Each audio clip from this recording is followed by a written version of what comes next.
Bonjour et bienvenue dans cette avant-dernière émission de Parlez-vous Cinéma, émission un peu technique aujourd'hui. J'aurai la chance d'avoir avec moi Jean-Guy Véran, juste après le générique.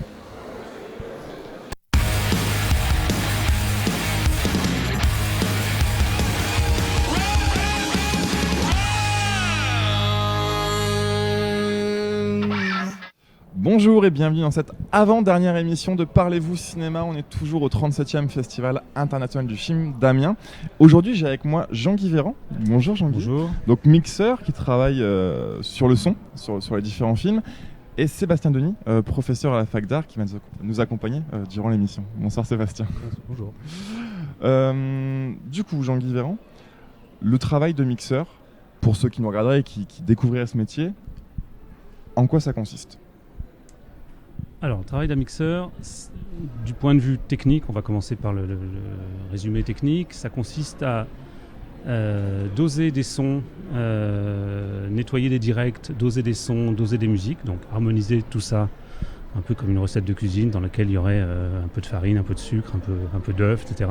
pour à l'arrivée faire la tarte qui est le résultat du mix final. Alors, la tarte, c'était pas péjoratif, mais ouais. Donc l'aspect technique, c'est ça. L'aspect plus intéressant du mix, c'est pas l'aspect technique, c'est l'aspect du sens, c'est-à-dire qu'on a évidemment des directs qui sont parfois très bien, parfois pas très bons. Les directs, c'est les parties qui sont enregistrées sur le tournage, pendant le tournage. Parce que du coup, c'est vrai que vous intervenez après le tournage. On intervient après le tournage, après le montage son, donc il y a tournage, ensuite post-prod, donc la post-prod, une fois que le montage image est terminé, intervient la post-prod son. Post-prod son, il y a un montage son qui est fait sur l'image montée finalisée. Donc le montage son, c'est rajouter des ambiances, rajouter des effets, monter les directs correctement, faire déjà des niveaux un peu dans les directs, aller chercher des doubles prises quand les directs ne sont pas bons, de manière à apporter au mix une proposition qui déjà tient la route en termes de choix. Les ambiances, elles sont montées pour reconstituer l'univers sonore du film, puisqu'en fait, les directs sont enregistrés avec des micros qui sont... il y a une perche qui ramène évidemment de l'air et de l'acoustique, des micros HF qui permettent de préciser les directs, qui sont cachés, qu'on ne voit pas forcément, et puis l'univers sonore qu'on recrée pour redonner aussi non seulement la spatialisation pour le 5.1 du film, mais pour enrichir la matière, puisqu'en fait les micros étant assez directifs, on n'a pas toujours tout ce qu'on aimerait avoir, ou alors parfois on aimerait avoir des choses qui ne sont pas ce qui est à l'image. Voilà, donc tout ça, c'est la partie narrative et imaginaire de ce que va voir le spectateur. C'est ce qui permet de plonger le spectateur dans une atmosphère particulière qui n'est pas forcément l'ambiance qui existait à l'original. Je ne sais pas si c'est clair pour vous. Voilà. Une fois que ça s'est fait, une fois que ce montage son est constitué, donc un montage son, c'est entre 6, 8 semaines, 10 semaines. Voilà, sur un film d'1h30, c'est à peu près des durées cohérentes. C'est quand même un gros boulot. C'est quand même un gros boulot, bien sûr, oui. Une fois que ce montage son est fait, je ne vais pas rentrer dans le détail du montage son parce que là on va être très technique, mais il y a du bruitage qui est fait. Un bruitage sur un film d'1h30, 5-6 jours, où là on reconstitue tous les éléments qui sont dans le direct pour la fabrication.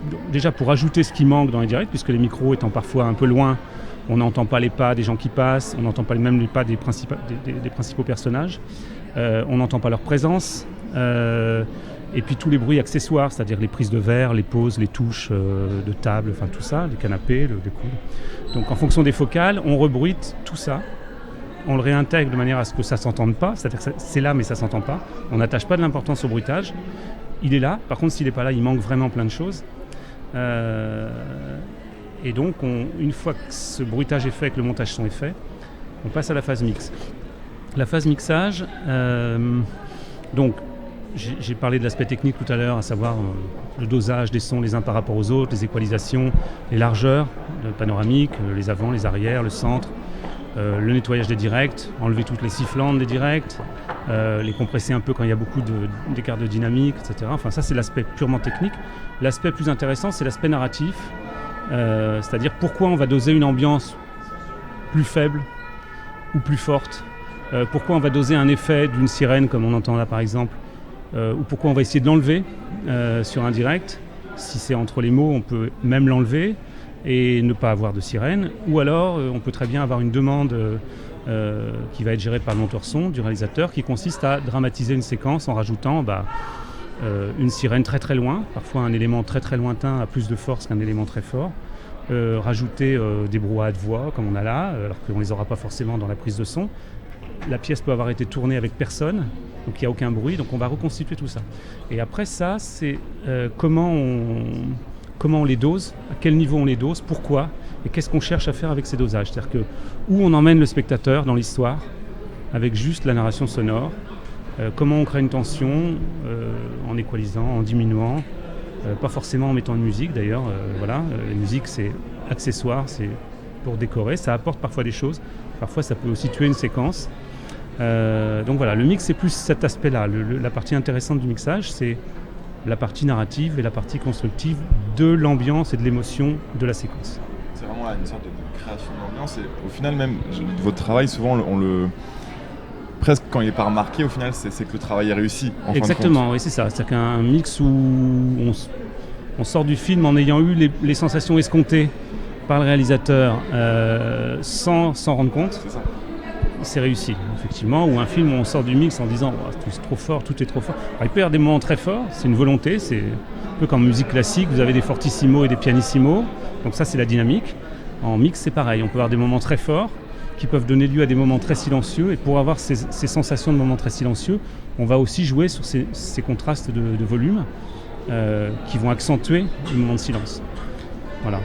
Et du coup, vous venez ici, donc il y a 2 films en compétition, dont vous avez fait le mixage, Frost et Rezus. Alors j'ai pu voir Rezus, oui. Sébastien a vu Frost. Oui. Parlez-nous un peu de ces 2 expériences-là. Alors, que du coup, les spectateurs ont pu voir les films cette semaine. Voilà, on va commencer par Jesus parce que c'est le film le plus sonore.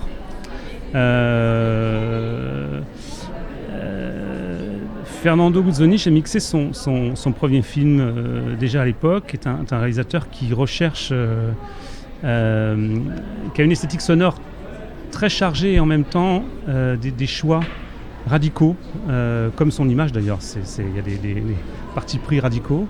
Où là, Ressus, c'est un film très musical, il y a beaucoup de musique, avec des niveaux forts volontairement,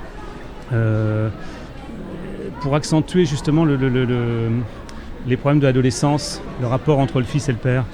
Ce qui fait que quand il se retrouve chez lui, le rapport avec le père ne fonctionne pas. Donc il y a une espèce d'abrutissement dans la musique, dans les sorties avec les copains, bon, elle finit par tourner mal, etc. Mais qui met en avant justement les problèmes générationnels aujourd'hui, les problèmes de communication, les problèmes de rencontre, les problèmes de la vie, de la violence de la vie aussi, des réseaux sociaux, etc. Enfin tout ce qu'on vit aujourd'hui. Voilà. Et du coup avec Frost que Sébastien. Avec Frost, on est dans quelque chose de beaucoup plus épuré. Sharunas Bartas, c'est un réalisateur qui a une esthétique sonore, lui, parfois proche du rien. C'est-à-dire que j'avais travaillé sur son précédent film aussi, où là on était vraiment dans des niveaux très très bas, mais c'était une vraie volonté, parfois un peu plus bas que ce que nécessite le minimum. Mais cette volonté crée quelque chose, en son, il y a quelque chose qui fonctionne très bien, c'est le rapport à l'image. C'est-à-dire que si vous avez un rapport à l'image sonore qui est cohérent, c'est-à-dire que je tape sur la table, vous avez un bruit comme ça qui est fonction de mon mouvement. Si je tape sur la table et que vous baissez le son, il y a quelque chose qui ne marche pas. Voilà, on n'est pas assez fort, Eh bien, ce rapport sonore, on s'en sert en mix pour créer des retenues ou des sensations de frustration ou des voilà. Et parfois, on était vraiment à des niveaux très très très bas. Il y avait énormément d'ambiance qui avait été montée en 5.1 à l'époque par le monteur son lituanien, donc ça fonctionnait c'est très beau.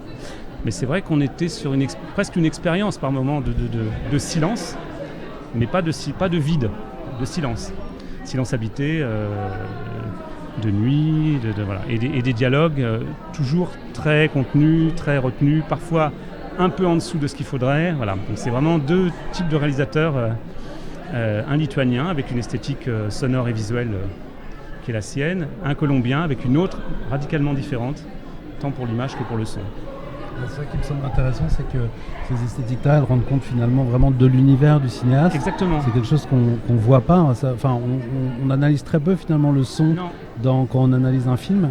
Et là, dans les exemples que tu as pris là, sur les films que tu as mixés, c'est des couleurs vraiment qui correspondent à la personnalité du cinéaste et à l'esthétique même du titre. Enfin, pour Frost, par exemple, effectivement, il y a cette idée effectivement de gel, de neige, de refroidissement, on va dire, et donc d'absence, comme si ça absorbait, la neige absorbait le son. Est-ce que c'est des discussions que tu as eues avec Bartas, par exemple Non, ça c'est des discussions qu'on n'a pas eues. Sur ce film-là, ça s'est fait les sons étaient plus naturels, les atmosphères, parce qu'on était porté par des dialogues, puisqu'en fait Frost c'est un road movie, donc on a des dialogues qui sont dans un camion, voilà. Donc la reconstitution des sons du camion ont été faits au montage son, puisqu'en fait il y a beaucoup de choses qui ont été tournées avec peu de son.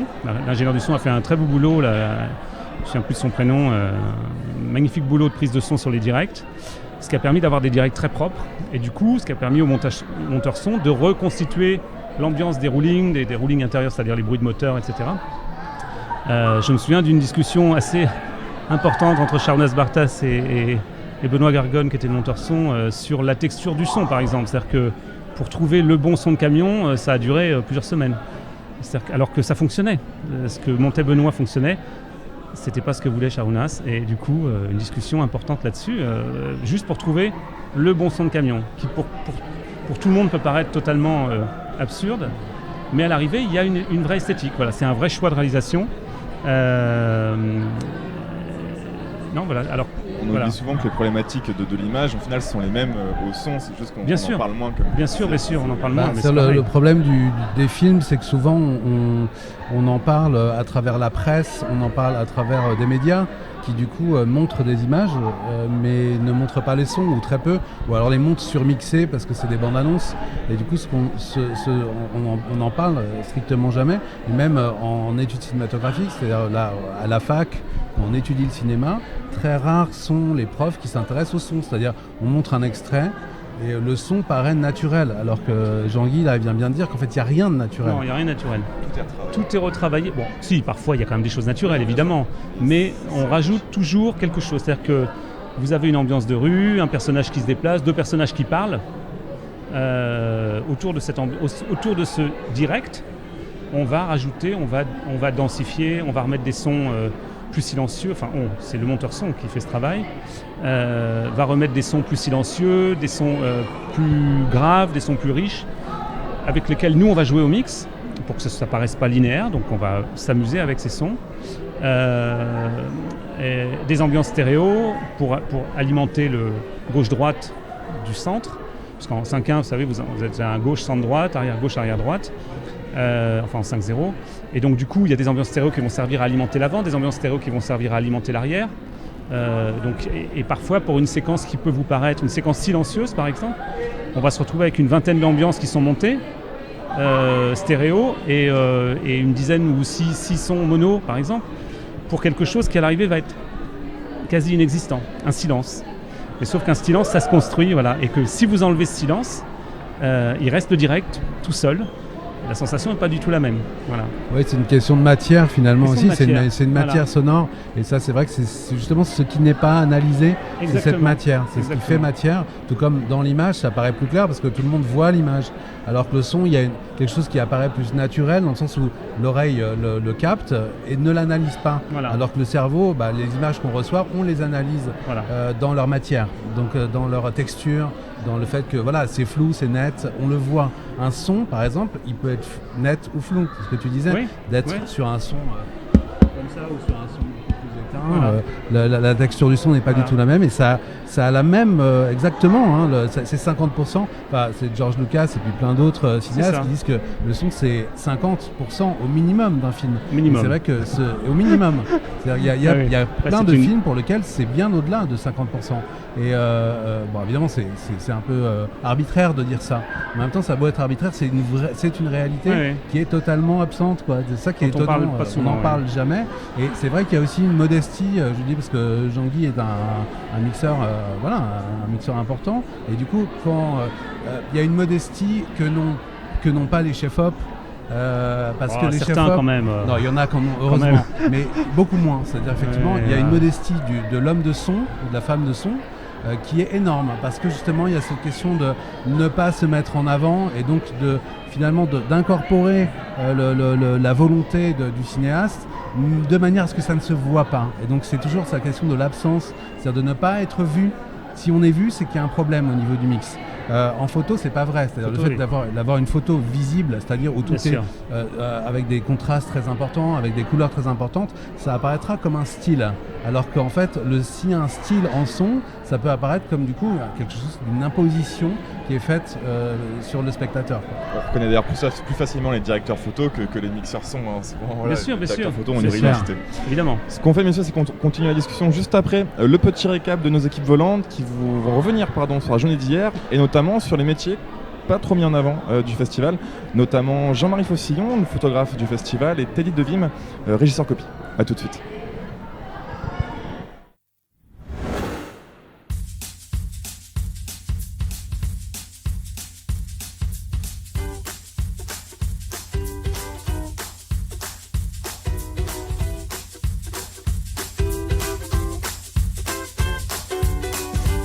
Dans le cadre du Festival du film, il y a un partenariat qui s'est organisé entre la Bibliothèque Louis Aragon, qui est une bibliothèque municipale, l'association La Fabrique d'Images, qui est une association de création audiovisuelle et d'éducation populaire basée à Amiens, et le Festival du film pour des projections de films documentaires à entrée libre dans l'auditorium de la Bibliothèque Louis Aragon.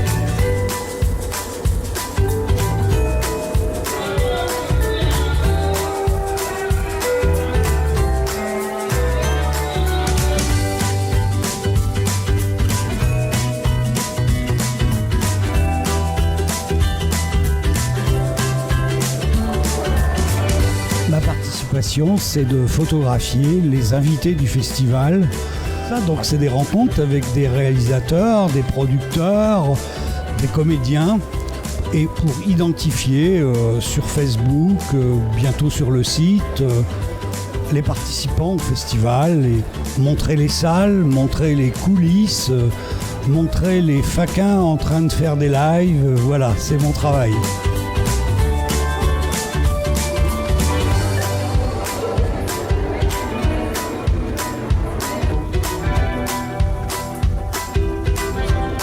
Je suis salarié en tant que responsable régie copie et stock film. Mon travail consiste en 5 grosses étapes. D'abord, je recherche les droits pour les films, parce que sauf à part la compétition, sinon chaque film est payant. Ensuite, une fois qu'on s'est mis d'accord sur un prix, je recherche les supports, donc le matériel nécessaire. Donc est-ce que c'est du 35 mm, est-ce que c'est du DCP ou du Blu-ray, etc. Une fois que ça est validé par la directrice et par la comptable, je fais la réservation. Donc qui dit réservation des films dit que je dois faire venir les films sur Amiens pour le temps du festival. Donc, généralement ils arrivent à peu près 10 jours, une semaine avant le festival.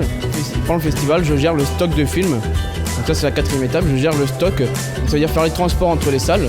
Et après le festival, je renvoie tous les films.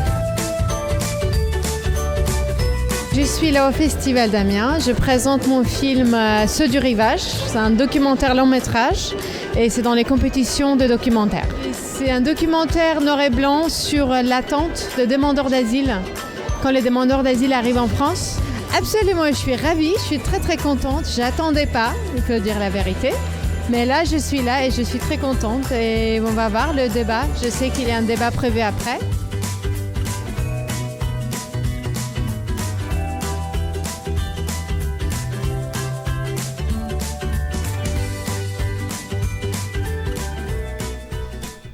Voilà, donc c'était le récap de nos équipes volantes. Merci à eux. Dernière question, Jean-Guy, avant de vous libérer, parce qu'on rappelle que vous avez la masterclass à 14h au cinéma Orson Welles. Moi, c'est vrai que les exploitants de salles, là, il y a des nouvelles techniques qui sortent, que ce soit visuelles, comme on le disait pour la photographie, mais aussi pour le son, avec notamment les salles Atmos. Du coup, comment ça se passe avec ce travail-là ? Est-ce que c'est vraiment la solution parfaite pour un mixeur son d'avoir un film en Atmos ? Alors, je crois qu'il n'y a pas de solution parfaite pour le mixage son d'un film. Il y avait des films qui étaient très très bien mixés à l'époque du mono, puis à l'époque du stéréo avec le LTRT ou diffusé en salle en 4.0, en 2.0, un 4 canaux décodé. Est arrivé le 5.1 qui donne plus de latitude avec une meilleure définition de chaque canal, notamment les arrières. Puis le 7.1, puis l'Atmos, etc. Bon. Je je pense que le vrai problème le vrai problème, on va parler des avantages. L'avantage de l'Atmos, c'est que ça permet d'avoir plus d'objets, plus de choses qui peuvent se promener dans le film. Parce qu'on rappelle du coup que l'Atmos, c'est en fait une sphère... C'est une sphère... Il y a du son qui sort partout. Voilà, et qui est pas définie au niveau du nombre de canaux, en fonction, si les salles ont plus de systèmes de diffusion, plus de haut-parleurs, pour dire les choses simplement, il y aura plus de choses à diffuser, enfin en tout cas à spatialiser. Le problème de ça, c'est le temps. C'est-à-dire que on a un peu tendance à oublier, notamment les productions, que diffuser en Atmos, c'est pas appuyer sur un bouton Atmos, quoi. Donc un montage son, comme je disais tout à l'heure, pour du 5.1, pour un film d'1h30, pour un film standard, on va dire 8-10 semaines. Voilà. Peut-être 6-7 pour le montage, 3 semaines pour les directs et 6-7 pour le voilà, à la louche. Alors, pour un film 5.1 et 7.1, pour les spectateurs qui nous regardent, c'est en fin de compte juste le nombre de... C'est le nombre de canaux, voilà, en plus. Il y a 2 canaux en plus, voilà, tout simplement. L'Atmos, à partir du moment où on veut promener des objets dans l'espace, il faut pouvoir les simuler, et puis il faut pouvoir les monter. C'est-à-dire que forcément, c'est du temps de travail en plus, et vous ne montez pas un film en Atmos, enfin en tout cas avec une prétention Atmos en termes de spatialisation, dans le même timing que vous allez monter un film 5.1, même avec le même film. C'est-à-dire que voilà. Donc faut pas oublier faut vraiment prendre ça en considération. Un film en Atmos nécessite plus de temps en montage son et donc forcément plus de temps en mixage. Donc pourquoi l'Atmos aujourd'hui s'adresse principalement aux films très financés. On peut pas parler des comédies, mais pourquoi ça marche aussi beaucoup en animation, sur des grosses productions, c'est qu'il y a le temps en amont pour le faire et qu'il y a le temps en aval pour mixer, et que du coup ça peut se justifier. Sur un film d'auteur, par exemple, on n'aurait pas mixé Frost en Atmos, n'aurait eu aucun sens, par exemple. Enfin, aucun sens. Bien sûr qu'on aurait pu faire des choses, mais l'histoire qu'on raconte ne nécessite pas l'Atmos. Comme Buñuel avec Los Olvidados ne nécessitait pas l'Atmos pour raconter son histoire. Voilà, on a des choses qui peuvent le nécessiter, l'animation, les films à effet. Même là, je pense à Au revoir là-haut d'Albert Dupontel qui justement est diffusé en Atmos dans certaines salles. Ouais. Voilà. Où là, ça peut se justifier par rapport à ce qu'il montre. Oui, par rapport à la séquence de début, notamment la guerre. Voilà, c'est ça.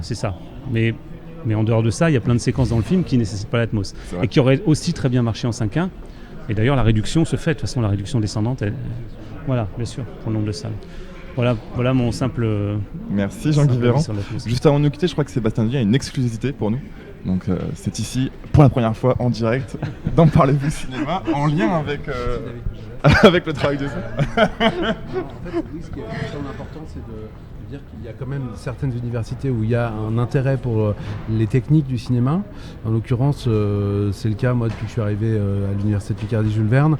Donc là, j'ai fait en sorte de créer une licence professionnelle en alternance, c'est-à-dire vraiment en apprentissage. Donc ce sera des apprentis qui seront en même temps dans des structures de production ou de post-production en l'occurrence et à la fac.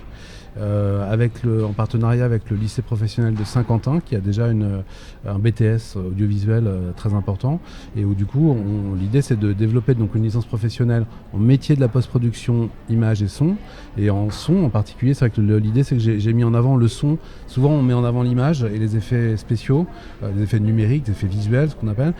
Ça n'a pas été mon choix. Moi j'ai axé plutôt sur le montage et la post-production son, donc montage son, mixage et aussi musique de film, avec un travail avec les conservatoires d'Amiens et de Saint-Quentin, éventuellement avec la Maison de la Culture d'Amiens aussi, puisqu'ils ont un studio, le studio Guy Evans.